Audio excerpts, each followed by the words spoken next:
Сәлем достар, менің YouTube каналыма қош келдіңіздер. Бүгін осындай өте дәмді және оңай дайындалатын котлеттің рецептісімен бөлісіп отырмын. Алдымен пиязымызды және фаршымызды саламыз. Нанымызды, қара нанымыз болса да болады, және ақ нанымызды ыстық суға немесе сүтке салып, 15 минуттай бетін жауып қоямыз. Барлық суды тартып алғаннан кейін қолымызбен езіп, котлеттің ортасына саламыз. Фарш пен пияздың тұзымызды, бұрышымызды салып, барлығын жақсылап араластырып аламыз.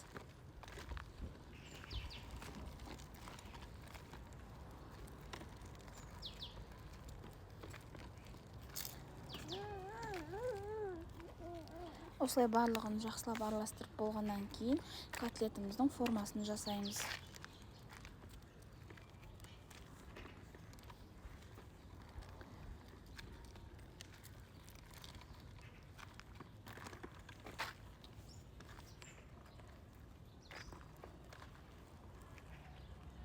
Мен осылай форма алып жасадым.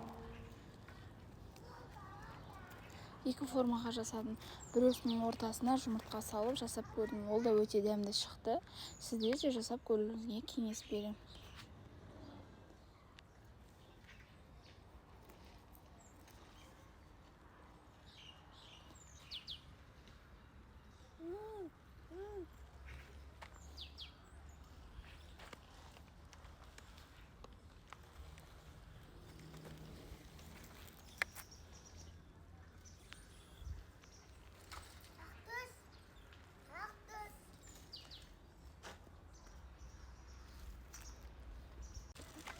Қолыңызбен де осылай жасасаңыздар болады, немесе стаканның көмегімен жасасаңыздар да болады.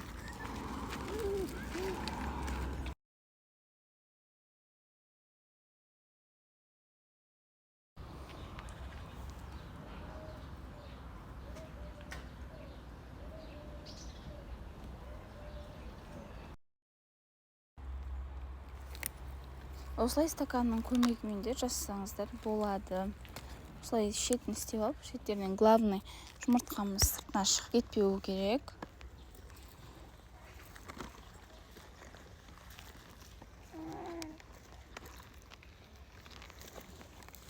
Менде осындай екі противень шықты.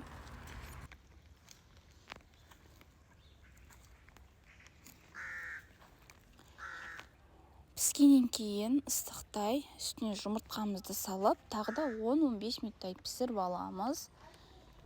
180 градуста, болмаса 200 градуста мен пісірдім.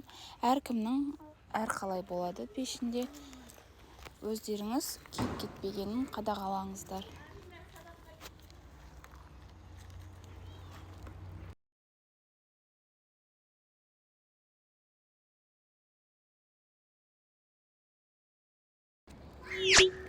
Достар, менің YouTube каналыма тіркеліп, күнделікті жаңа рецепттер салып отырамын.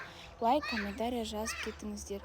Одан кейін осылай пюремізді жасаймыз. Алдымен жақсылап езіп аламыз. Одан кейін майымызды салып, тағы да еземіз. Тұзымызды салып, бұрышымызды салып, үстіне сүтімізді құйып, барлығын біркелкі болғанға дейін араластырып, осымен тамағымыз дайын. Тамағымыздың қасына подлива ретінде өте дәмді пиязымызды қуырамыз, қызанағымызды, бұрышымызды және кабачогымызды қуырып, барлығын қасына ұсынсаңыздар өте дәмді болып шығады. Осымен асымыз дәмді болсын, өте дәмді, қарапайым заттардан дайындалатын котлетіміз дайын. Сіздермен болған Гүлдана, ас болсын.